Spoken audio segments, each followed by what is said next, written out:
Duke of York's theatre. It starred Spike Milligan and was written by Spike and John Antrobus, so you can guess it was a fairly anarchic performance. But it still came as a surprise when the Performing Rights Society forbade them to play Land of Hope and Glory.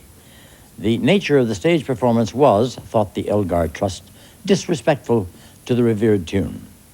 So Spike replaced it with God Save the Queen, thus demonstrating his loyalty and saving money on copyright at the same time.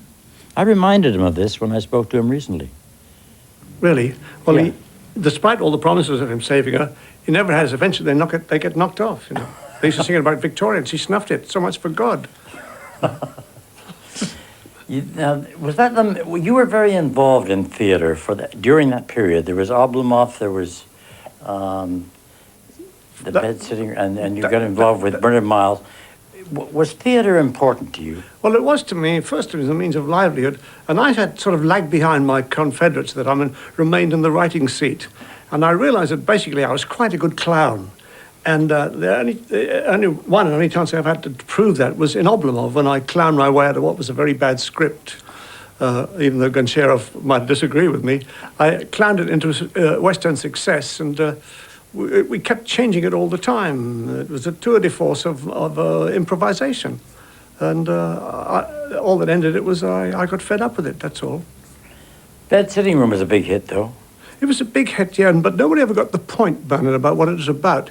What we were trying to say through all this laughter and fun was that if they dropped the bomb on a major civilization, the moment the cloud had dispersed and the sufficient people had died, the survivors would set up all over again. They'd have Barclays Bank, Barclay cards, garages, hates, symbols, all. Just go right back to square one. I think man has no option but continue his own stupidity.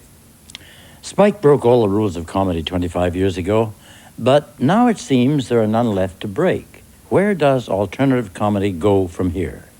Well, I suppose they reached the level where you have to break through to what was called morality. I mean, you wouldn't drop your trousers down and excrete in front of the camera.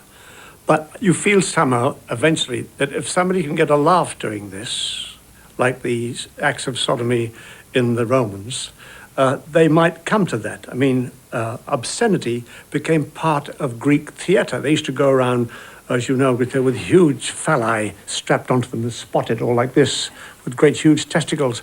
And one has a feeling that when they get desperate and run out of genuine creativity, they go back to being very primitive, a very primitive level of it.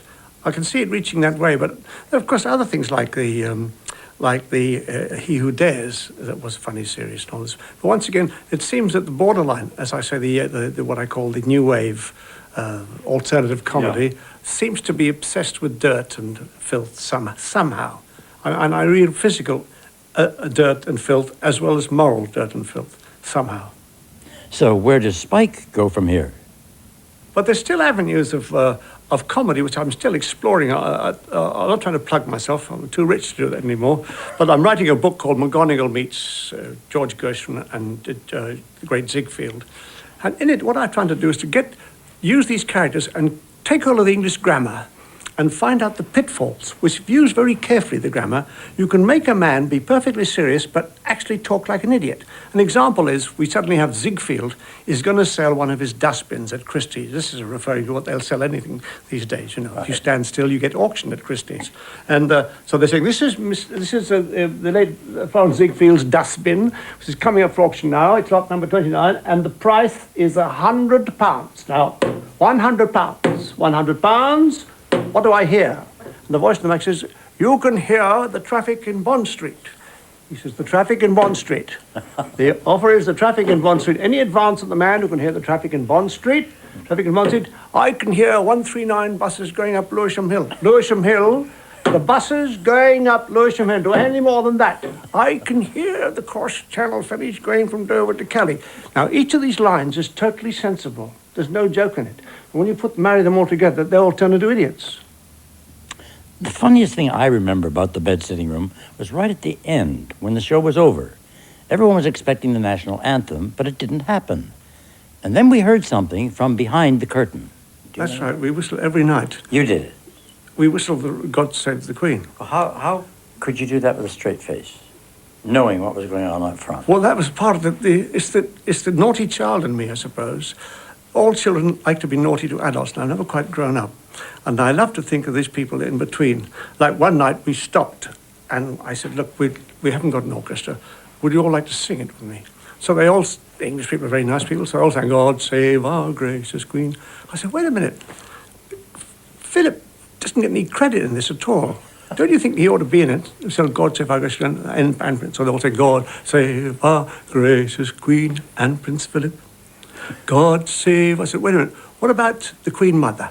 I mean, she's there back on her own. She's got one day they wouldn't be here without her. So God save our gracious Queen, Prince Philip, and the Queen Mother.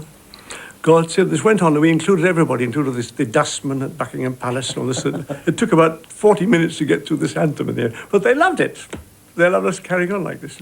I loved that particular thing too. What I want to know, I'm going to throw this at you now. Can you whistle God Save the Queen now with a straight face?